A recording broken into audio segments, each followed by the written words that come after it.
Tu canal de YouTube Conciencia y Salud WhatsApp presenta Conversatorios.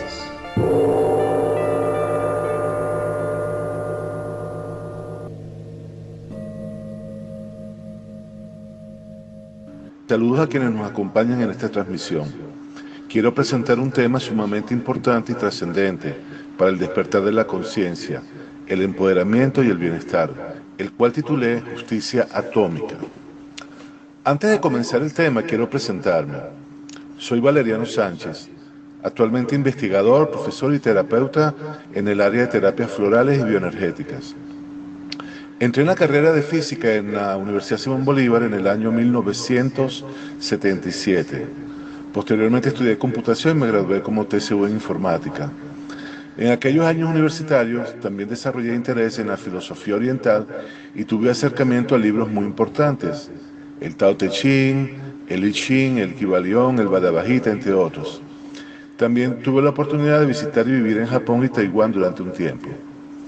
Mi interés y curiosidad por la física nace de la necesidad de comprender cuáles eran los tipos de mecanismos que regulaban las interacciones de los diferentes elementos que conformaban el mundo, incluyendo a las relaciones humanas. Quizá ese fue el origen del por qué traté de completar el conocimiento científico con un enfoque filosófico espiritual y, por qué no decirlo, también mágico. Y esta inquietud me acompañó durante años, no en forma consciente. Simplemente iba observando y anotando los fenómenos y circunstancias de la vida que no comprendía, pero que operaban con dichas leyes físicas.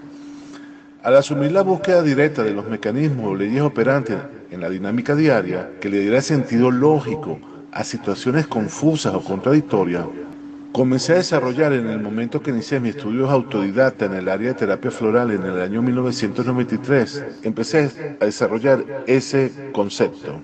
Y comencé justamente después de haber sido paciente de la terapia floral, ya que observé muchos cambios radicales en positivo que la misma terapia me había provocado. La búsqueda de lograr un concepto que le permitiera a los pacientes explicarles cómo salir de un estado de malestar y confusión permanente fue lo que me llevó gradualmente a desarrollar esta herramienta conceptual, la justicia atómica, que está basada en mis conocimientos y experiencias y que he podido comprobar por los últimos avances científicos en el área cuántica, como también en infinidades de casos terapéuticos. Entonces empecemos con el tema. ¿Qué es la justicia atómica? La justicia atómica es el título popular que le di para explicar al público cómo funciona la ley fundamental de la física en la vida diaria humana. Esta ley fundamental, ya que si conoces cómo funciona, puedes saber de dónde vienen los procesos y hacia dónde van. Además, te conviertes en un mago, un maestro, un iluminado y un trascendido. Veamos en detalle cómo es dicha ley y cómo se origina. La ciencia física lleva décadas estudiando la composición de las partículas que forman el átomo. Se hace con el propósito de mejorar los elementos químicos y mejorar los materiales, armamentos, medicina, alimentos, etc.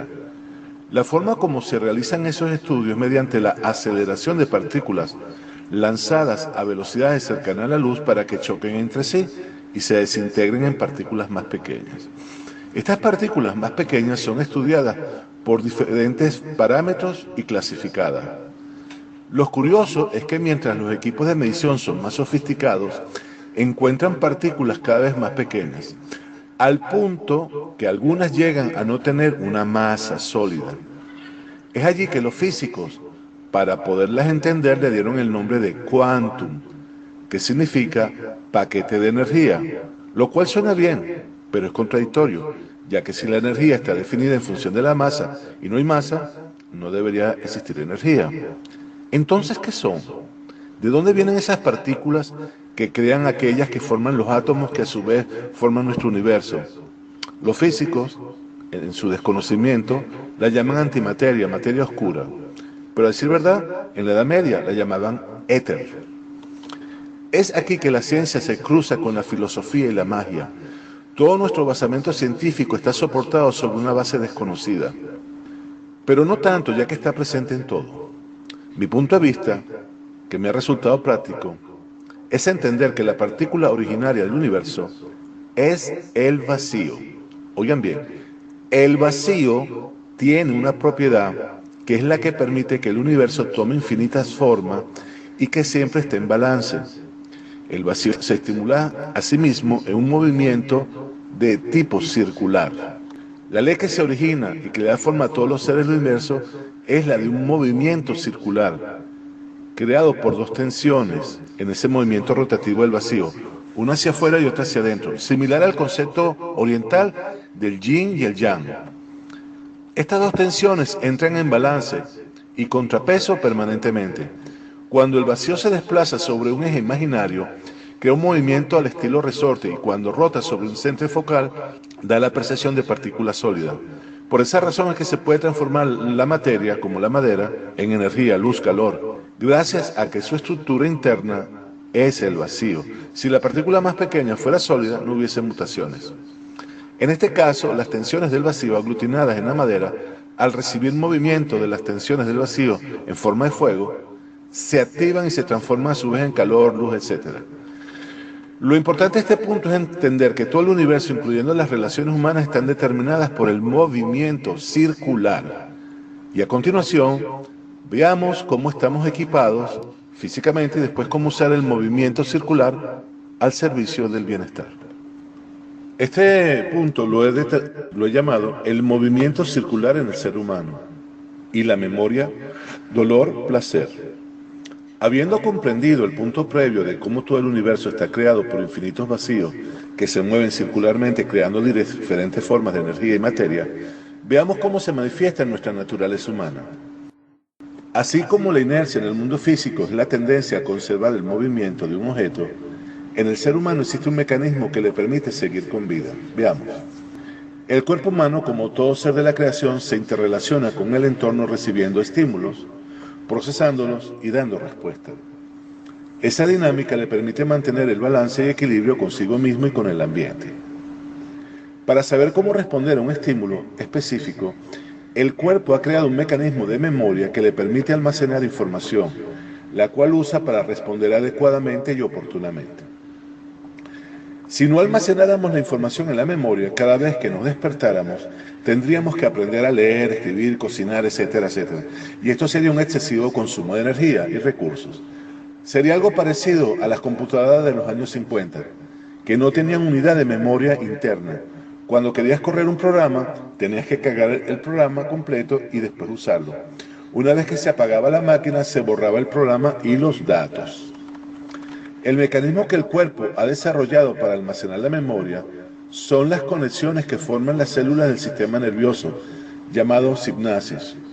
La sinapsis permite que la energía del estímulo se convierta en una señal bioeléctrica que se desplaza entre los diferentes órganos, partes del cuerpo y el cerebro.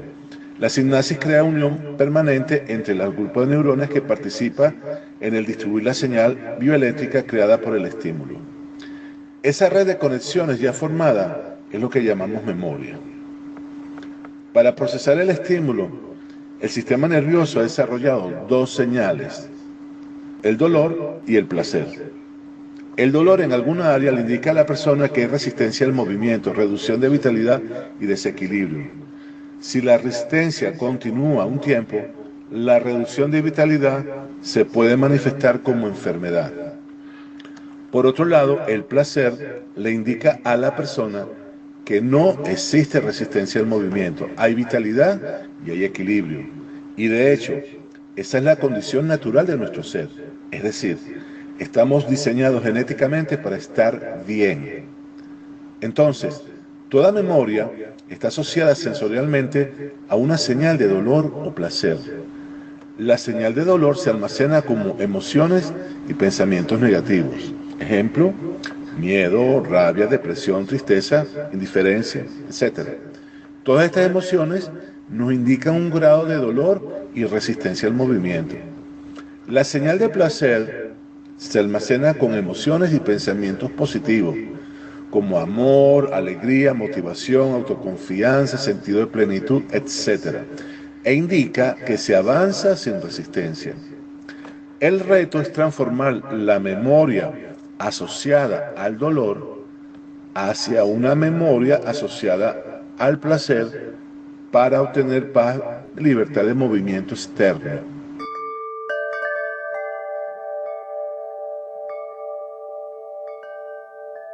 Este punto lo he llamado el movimiento circular en el ser humano, campos magnéticos, para que ustedes sepan cómo ustedes se manejan con la mecánica del placer y dolor y los campos magnéticos. El cuerpo humano está diseñado molecularmente como una unidad funcional y está compuesto de elementos que le permiten almacenar energía. Es como una batería. Recordemos que la energía, como manifestación del vacío, que se mueve circularmente, siempre se desplaza en forma de tirabuzón, es decir, como un resorte o un vórtice. La energía que se manifiesta en el cuerpo es térmica, se mide en calorías, y eléctrica, se mide en milivoltios. La energía es dinámica y hace recorrido a lo largo del cuerpo, distribuyéndose entre órganos, glándulas, tejidos y estructuras generales del cuerpo. Y como la energía se desplaza en forma circular, este movimiento circular va creando un campo de fuerza alrededor de todo el cuerpo, el cual llamamos campo biomagnético. El campo biomagnético tiene la forma de un ovoide. En los extremos es angosto y en el centro es más ancho. Los extremos de un cuerpo en pie son las superficies externas del cráneo y la parte más baja son las plantas de los pies. El campo de fuerza que nos envuelve se expande en condiciones cotidianas a aproximadamente 1 metro de distancia del cuerpo, y es lo que llamamos aura. En la escuela, cuando formábamos filas, nos decían que tomáramos distancia con el brazo extendido. Esa distancia es justamente aproximadamente la dimensión del campo magnético. A esta distancia las personas se sienten cómodas para conversar. Sin embargo, las dimensiones del campo magnético pueden ser modificadas consciente o inconscientemente. Cuando la persona está conectada al dolor, el campo se reduce drásticamente, ya que fluye menos energía, y cuando la persona está conectada al placer, el campo se amplifica varios metros. Hemos visto días donde todo lo que tocamos se estropea, se daña. Ejemplo, un bombillo, un equipo, no prende, la lavadora, etc. Esto es debido a que por alguna razón estamos conectados en memoria al estilo dolor y el campo está reducido. También la fuerza creada por el campo magnético puede a su vez ser utilizada para crear vibraciones y de esa forma influir en los campos magnéticos de las demás personas. Esto se llama reverberar y suele suceder, ejemplo, cuando un cantante se emociona y estimula al público y lo aplauden, o cuando un líder hace un meeting y estimula al público a marchar, o cuando un futbolista mete gol y transmite su emoción al público que lo ovaciona. Entonces, teniendo en cuenta esto, con nuestras emociones y pensamientos, podemos influir sobre el campo magnético para darle forma a nuestro entorno. Según vibremos, motivaremos a los demás y recibiremos de ellos nuestro propio tipo de energía, porque hay un proceso de energía en que el movimiento circular no las rebota siempre. Puntos a considerar en el manejo de la energía circular. Teniendo en cuenta el movimiento circular, se debe tener presente siempre estos puntos. Primero, no existe injusticia. En un universo donde la energía se mueve en forma circular, la energía en que vibras o participas se expande y regresa a su origen. Es idéntico a las ondas de agua que haces en una piscina. Movemos los brazos y ellas se expanden hasta los bordes y al chocar con ellos se regresan al punto donde se originaron. Es lo que llamaríamos el efecto radar. Entender tus vivencias aplicando este concepto te permitirá aliviar el dolor que sientes como víctima de un suceso del pasado, cuando descubres que previamente habías participado en alguna forma en la creación del mismo, hasta que éste tomó forma. Esto da paz, alivio absoluto y perdón definitivo que permite un cierre de ciclo. Otro punto a tomar en cuenta. No hay culpables ni víctimas. Como todo el mundo recibe aquello en lo que ha participado, no somos víctimas, más bien somos co-creadores. Si te disfrazas de piñata en la fiesta de la vida, atraes palo. Si te disfrazas de balón de fútbol, te dan patadas. porque lo que estimula a los demás regresa. Hay diferentes niveles de participación. Puede ser consciente, inconsciente, tácito, expreso, directo, indirecto, pasivo, activo, por pensamiento, por palabra, obra u omisión, etc. Pero siempre que recibimos algo es porque nuestra energía se activó previamente para atraer esa respuesta. Entonces no hay víctimas, ni somos culpables. Simplemente somos responsables y como tal asumimos ese rol para armonizar. Otro punto. Siempre es perfecto, debido a que lo que la energía que sale de uno regresa a uno y como tal es perfecta. Si lo que sale es igual a lo que vuelve, es perfecto.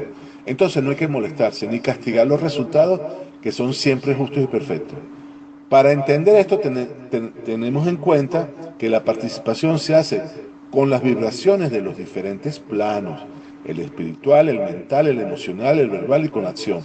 Todos ellos conforman un paquete. La sumatoria de todos ellos da un resultado que es perfecto a la sumatoria. Puede ser inclusive que no coincida con lo que consideramos que es perfecto. Les voy a dar un ejemplo de un pintor. Hay un pintor que tiene mucha destreza para pintar paredes, pero por asunto de sus carencias o miedos económicos, decide comprar una pintura muy barata y de mala calidad, para ahorrarse unos centavos, y se pone a pintar una pared. El resultado final es malo, la pared queda mal, con vetas y todo esto. Entonces, ¿qué ocurre? El resultado final, aunque no es perfecto en la pintura, es perfecto teniendo en cuenta la suma de variables que intervinieron en la pared. Es decir, el miedo a la carencia del pintor por razón unos centavos, pintura malata y una excelente destreza de pintar. La sumatoria de ese resultado. Entonces es perfecto. Entonces no hay que castigar nada, simplemente revisar para corregir. Otro punto. Nunca te escapas de tus propias vibraciones. Muchas personas piensan que pueden hacerle daño a los demás, creyendo que ellos son muy vivos y que ellos no lo pueden atrapar. Lo que no se dan cuenta es que la energía con que ellos participan siempre regresa. Si por casualidad alguna de estas personas está en una posición de poder y usa el poder para evadir su responsabilidad de las acciones negativas que realizan, lo único que hacen es colocarle un ladrillo más al dique de una represa que acumula el agua de la energía negativa. Como creen que nada les toca, siguen actuando mal y acumulando más carga, hasta que un día se abre la represa y bueno, arrasa todo lo que encuentran. Y en ese momento se preguntan, ¿qué salió mal? Tanto el movimiento circular llamado karma y dharma es inevitable. Entonces, la idea no es evitar o protegerse, sino más bien usarlos a favor, creando y participando de la energía positiva que posteriormente regresará a uno. Estás escuchando Conversatorios.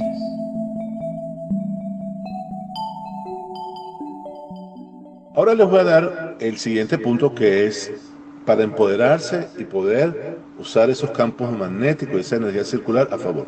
Se llama rectificar para armonizar.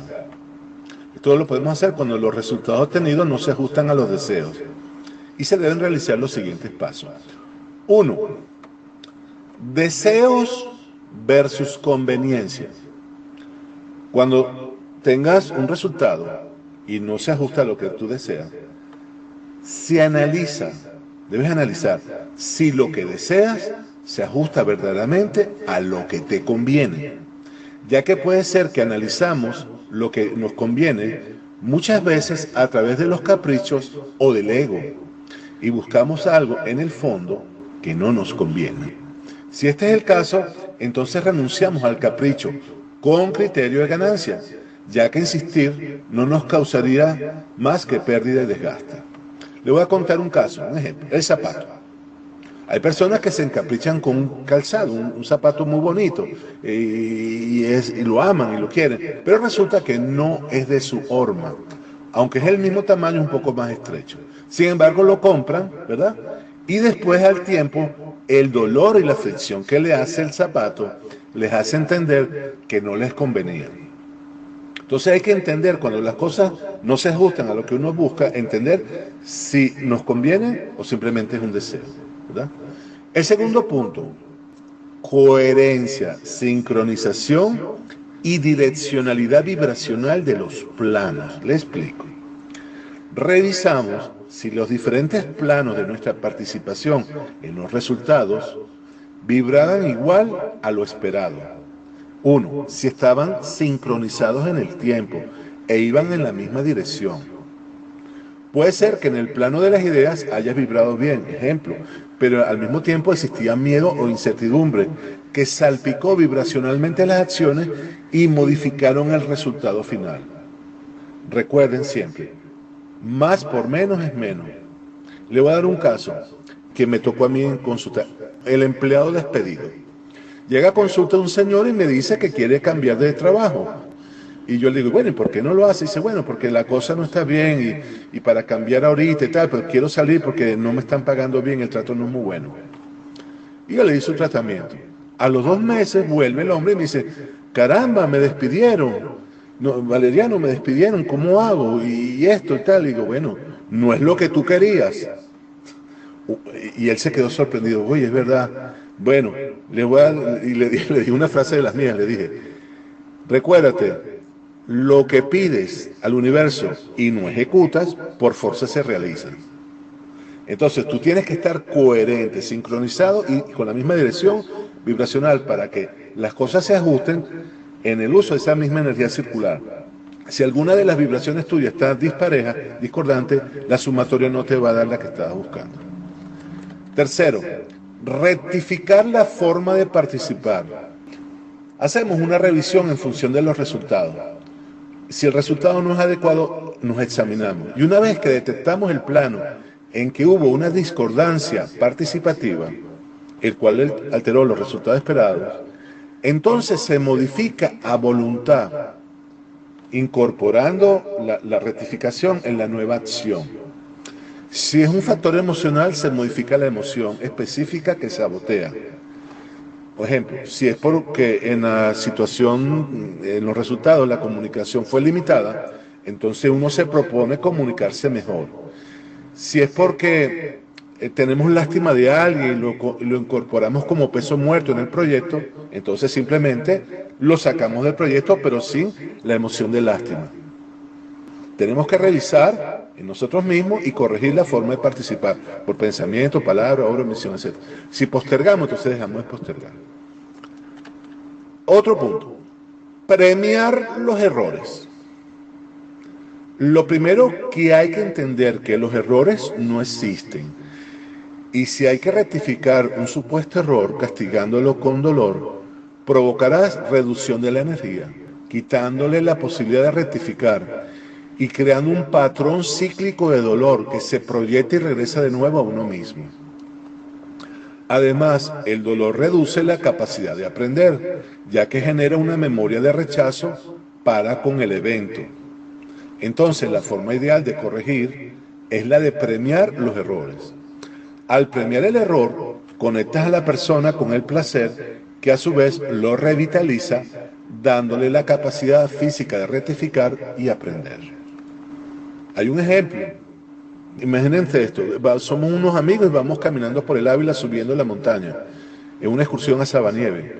Y de repente uno del equipo pisó una piedra que estaba mal ubicada en el camino y se nos vino para abajo 3 metros y quedó ahí en unos arbustos, en un árbol.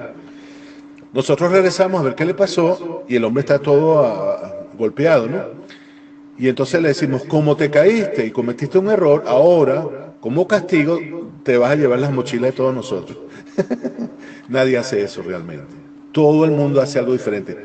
Uno lo reconecta con el placer. Uno le dice, ven para acá, amigo, apóyate aquí, tómate este jugo, déjame que te dé un masaje, respira, ok, vamos a descansar un ratico, etc. Uno lo revitaliza para seguir avanzando. Y esa es la forma, premiar los errores, no castigarlos.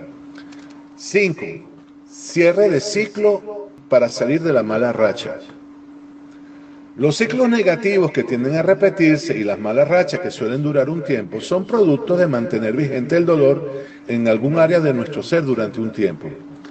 Para cerrar ciclo hay que sustituir el dolor por placer y para ello la mejor herramienta es el perdón.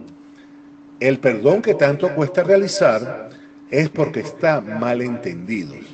Muchos imaginan que perdonar a alguien es darle la razón, exonerarlo de culpa o simplemente no se lo quiero dar porque no se lo merece. Eso nos mantiene al menos inconformes y como esa imagen está en memoria asociada al dolor, cada vez que se recuerda que crea vibraciones negativas que toman presencia y regresan manteniendo un ciclo negativo, al que llamamos mala racha, donde las situaciones y personajes se repiten. El perdón que se debe realizar es el alivio del dolor que en la memoria se mantiene. Existen varias técnicas, pero todas deben desarrollarse para sanar el dolor, asociando esa memoria dolorosa a un estado placentero. Al sustituir la sensación, cuando el recuerdo aparezca, la sensación placentera va a crear vibraciones positivas y se corta la secuencia de dolor y se cierra el ciclo.